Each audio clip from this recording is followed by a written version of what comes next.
Au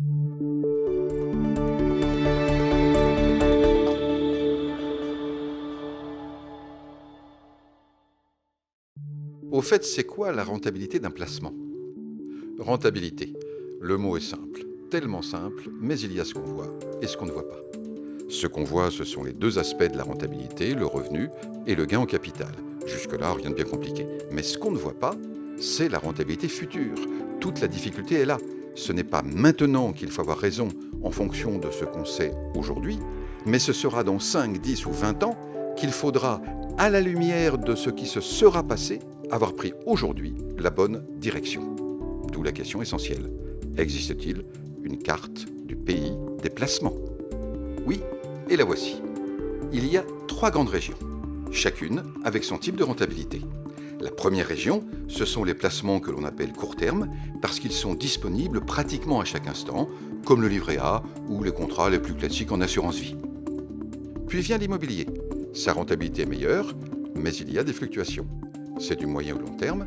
Quand on démarre, on le fait pour 8 ou 10 ans au minimum, et parfois il vaudra mieux attendre un peu avant de vendre. Ensuite viennent les actions.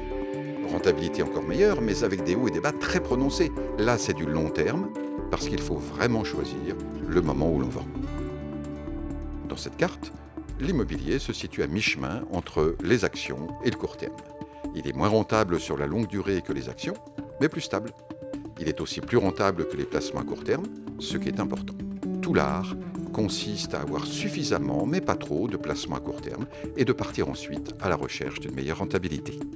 Et c'est là que l'on rencontre les SCPI, les EPCI et les SIC.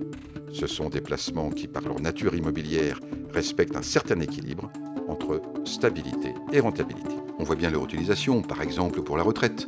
Pendant votre phase d'épargne, vous constituez votre portefeuille de pierre-papier, puis au moment de votre départ en retraite, vous aurez une grande souplesse. Vous pourrez, si vous en avez besoin, tout revendre, ou vous pourrez en revendre seulement une partie, ou encore vous pourrez ne rien changer, recevoir régulièrement les revenus, et pourquoi pas laisser le capital à vos enfants.